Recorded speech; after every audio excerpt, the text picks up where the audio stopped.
Welcome back, everybody. So anybody that really knows me knows that I'm a pretty big pro wrestling fan. I have been ever since I was a kid, and granted, I will take some time away from it, but I always end up coming back. Now, before you flood my comment section with, it's fake, right? Yes, obviously. The matches are predetermined and they're choreographed.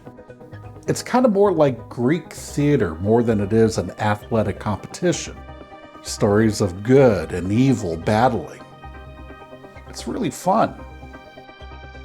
The goal of pro wrestling is to be able to tell a story in the ring without hurting your opponent.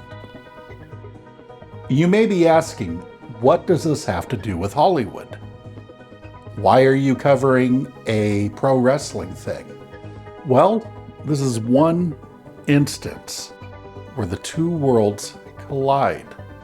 And it has to do with the most electrifying man in all of entertainment, Dwayne "The Rock" Johnson. And boy, he has had a rough couple years. As it stands, Dwayne Johnson is still a very highly paid actor. In fact, he was ranked number 5 highest paid actor for 2023 at $22.5 million. But his solo movies have been disappointing as of late. This was most evident with the 2022 release of the DCEU movie Black Adam, which at the time of recording made around $393 million on a $260 million budget. Now, this sounds pretty good, but the budget does not account for marketing, which can be around $100 million. So the movie wasn't a total loss, but the word underperformance was used quite a bit in regards to Black Adam.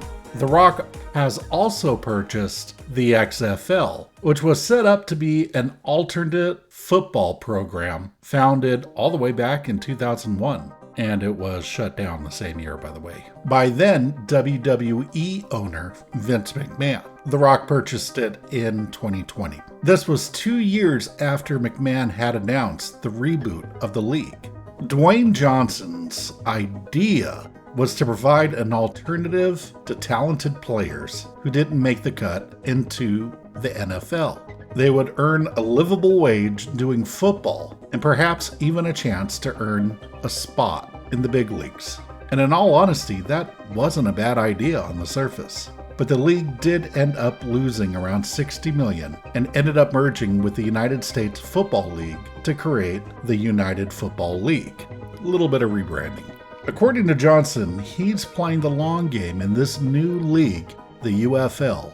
It's projected to earn $100 million in the 2024 season. Where this projection of $100 million comes from, I have no idea, but I really hope it works for all the parties involved, because that's quite a bit of cash. Then, of course, there's the public image difficulties that The Rock has been enduring lately. In August of 2023, Maui suffered a devastating wildfire that left thousands of homeless. Now, soon afterwards, Oprah Winfrey, the media mogul, and Dwayne Johnson took to social media to ask for donations for the people of Maui. This gesture came off as disingenuous, since Oprah has an estimated net worth of around $2.5 billion, and Dwayne Johnson has a net worth of around $800 million. And it's also interesting to point out that both of them have large plots of land in Maui. So the idea of the average person giving their money to a charity when they have such a large amount of wealth just really didn't sit right with people. One thing about Dwayne Johnson that is most like his wrestling persona, The Rock, is that he has a pretty sizable ego. Now, in the entertainment industry, you kind of have to. It's necessary to survive. But at one point, Dwayne "The Rock" Johnson wanted to fold the entire DCEU around himself and his Black Adam character. Black Adam was actually announced way back in 2007. This was long before the DCEU and even 6 years before Man of Steel. Heck, at this point, only a year earlier, Superman Returns had hit theaters. And 2 years before that, well, before 2007 that is, Christopher Nolan had just released Batman Begins.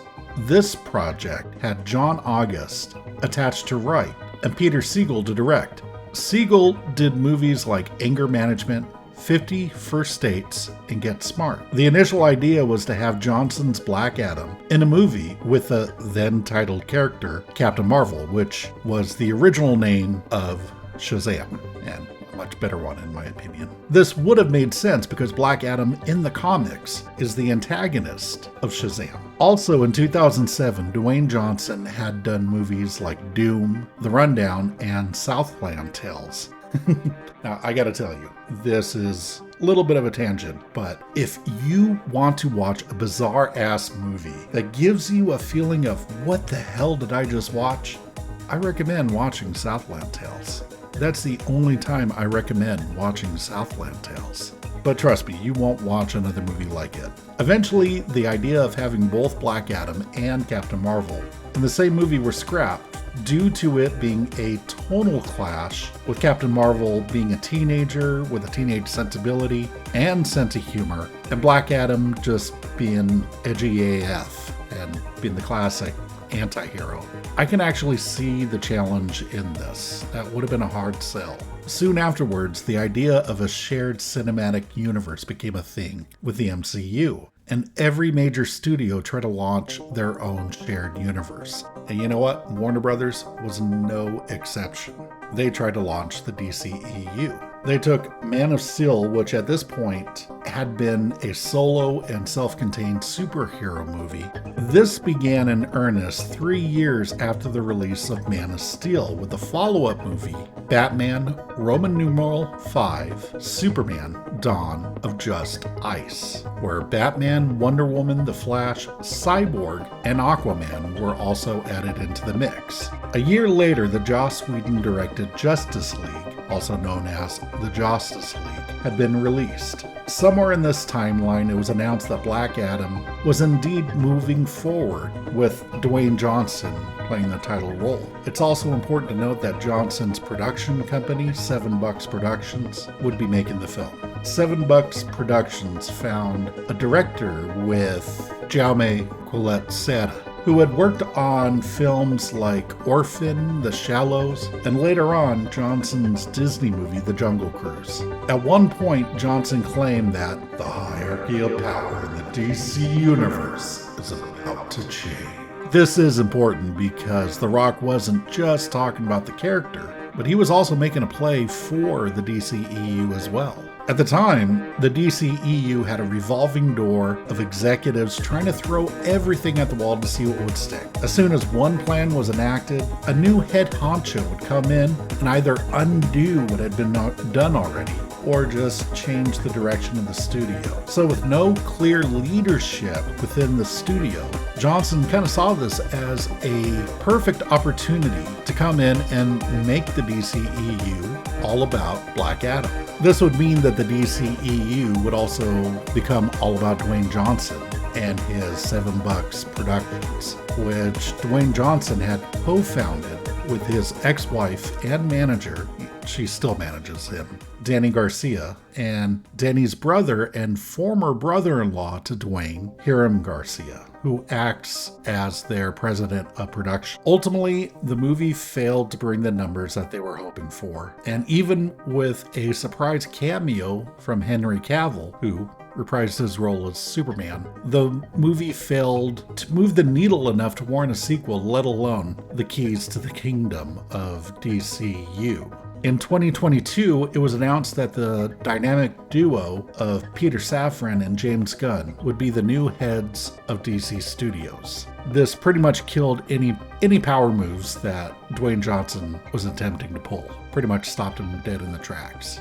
Well, at this point, if you're still watching, you're probably wondering, what does this have to do with the WWE? And the answer to that is, it was Dwayne Johnson's entry point into the entertainment industry. Other names like Hulk Hogan and Roddy Piper had tried their hand at acting, but none of them really move the needle, so to say.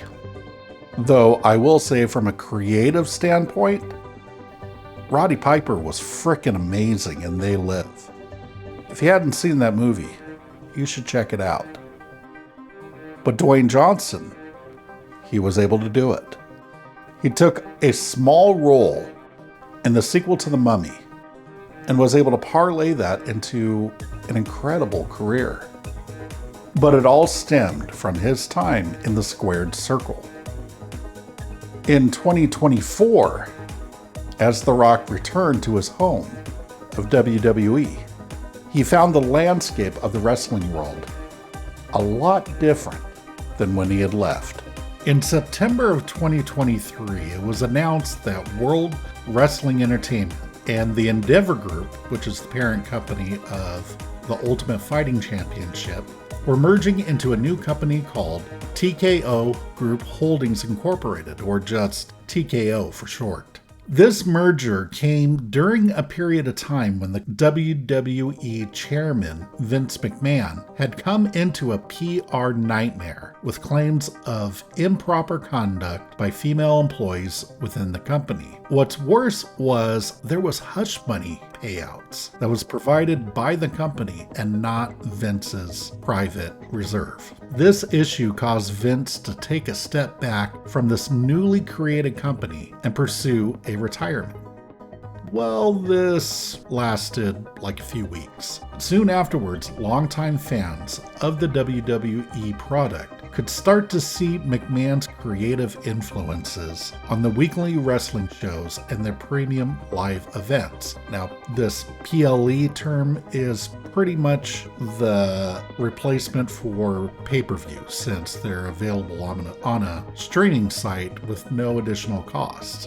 It was never announced. It was speculated that Vince was attempting to return to the head of creative position that he had held throughout his entire run of the head of WWE. On January 22nd of 2024, it was announced that Dwayne Johnson would be appointed to the TKO board of directors. This was done very publicly, even having The Rock front and center at the opening of the New York Stock Exchange. According to the trades, Johnson will be paid more than $30 million worth of TKO stock with this new position. Very soon afterwards, a former employee of WWE accused Vince of sexual assault, sex trafficking, and abuse in a lawsuit. Now, I will not go into great detail about this because it's bad. I mean, like, really bad.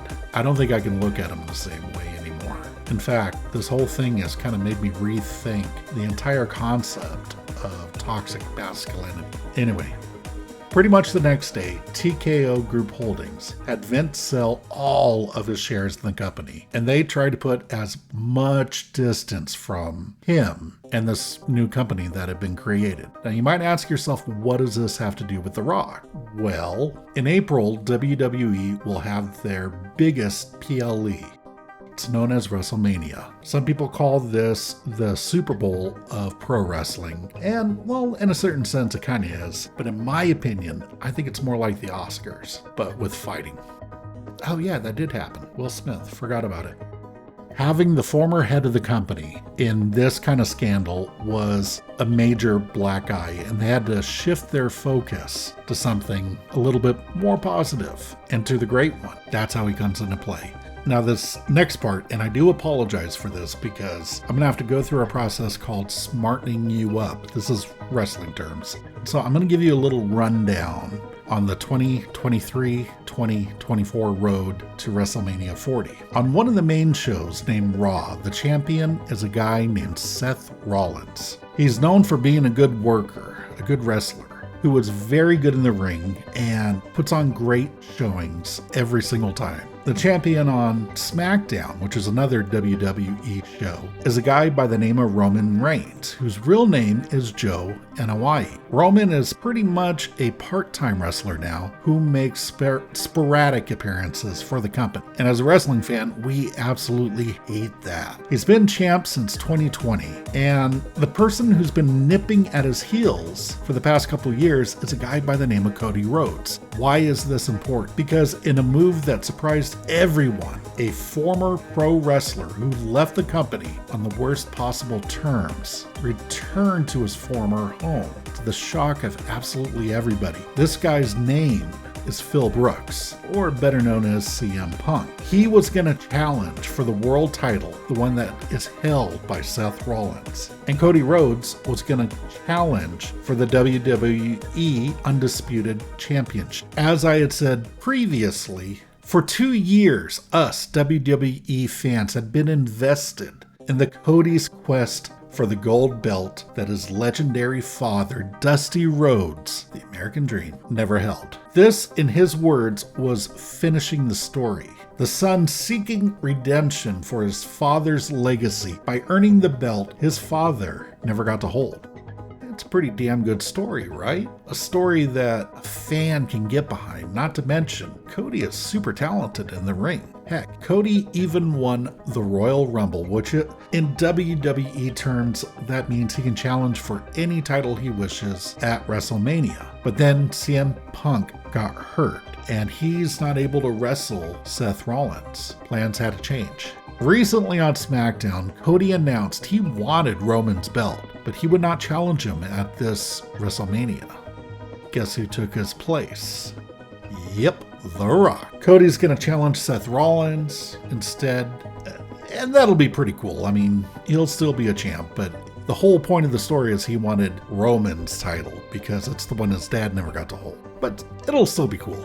I'm cool with it. And mind you, in any other circumstance, a match between The Rock and Roman Reigns would be freaking awesome. They're both good in the ring, and they're great on the mic. Not to mention, there is a family connection.